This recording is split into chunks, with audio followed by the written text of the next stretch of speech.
Good evening from New York. I'm Chris Hayes. New York Attorney General Letitia James has been indicted by Donald Trump's Department of Justice on one count of bank fraud and one count of false statements to a financial institution. Now, this is one of those situations where basically everyone in the political world, anyone who's watching the news develop, saw this coming. And the reason is that the president of the United States explicitly in writing directed the attorney general to indict his political opponents on obviously trumped up charges. 19 days ago, Donald Trump posted this message on social media, quote, Pam, I have reviewed over 30 statements and posts saying that essentially same old story as last time, all talk, no action. Nothing is being done. What about Comey, Adam Shifty Schiff, Letitia? They're all guilty as hell, but nothing is being done, adding, quote, we can't delay any longer. It's killing our reputation and credibility. They impeached me twice and indicted me 5 times over nothing. Justice must be served now, President DJT. At the time, given how brazen that was, there was speculation that it must have been meant as a private directive to his AG to go after his enemies using the full tools of the Department of Justice. Well, now we know it was. According to the Wall Street Journal, quote, Trump meant to send a private message to Attorney General Pam Bondi urging her to prosecute former FBI Director James Comey and his other favored targets, according to U.S. officials familiar with the matter. Trump believed he had sent Bondi the message directly, addressing it to Pam, and was surprised to learn it was public, the official said. Public or private, the message was received. Trump's U.S. attorney in the Eastern District of Virginia, that man there, a guy named Eric Siebert, was pushed out. Trump publicly called for him to leave because he did not believe there was sufficient evidence to charge Letitia James or James Comey. We've got reporting that there were even memos written to that effect by line attorneys. And then Siebert was promptly replaced by Trump's former personal attorney, Lindsay Halligan, who had 0 previous experience as a prosecutor, never even tried a case.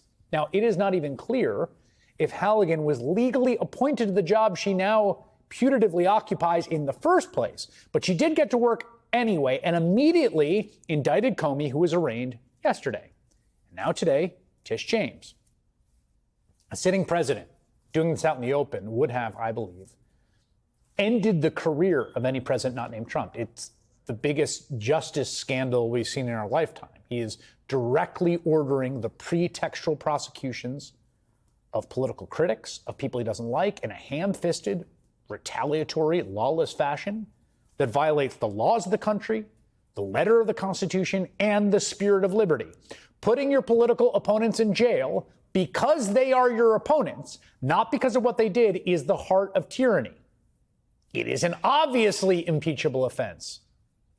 If there is any silver lining here, it is that the targets of Trump's ire and the retribution from a government he deigns to control are not going quietly. Much like James Comey before her, Letitia James has released a video statement stating in no uncertain terms, these are baseless charges as retaliation for James's office suing the Trump Organization. This is nothing more than a continuation of the president's desperate weaponization of our justice system. He is forcing federal law enforcement agencies to do his bidding, all because I did my job as the New York State Attorney General. These charges are baseless, and the president's own public statements make clear that his only goal is political retribution at any cost.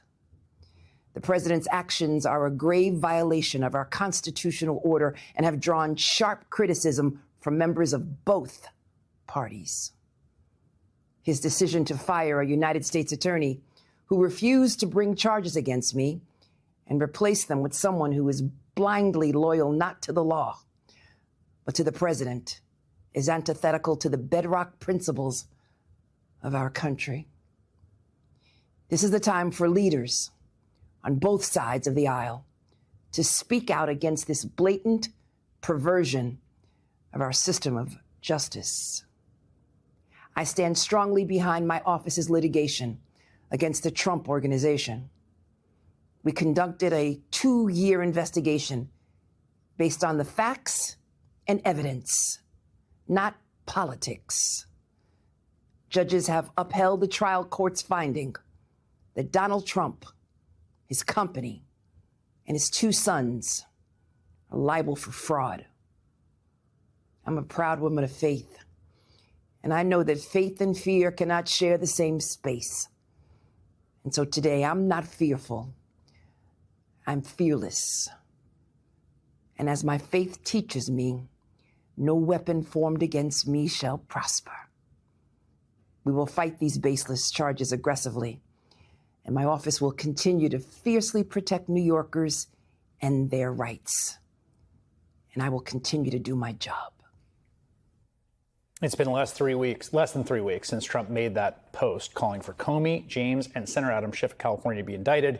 And here we are. He's already gotten his way in 2 out of the 3 cases. I'm joined now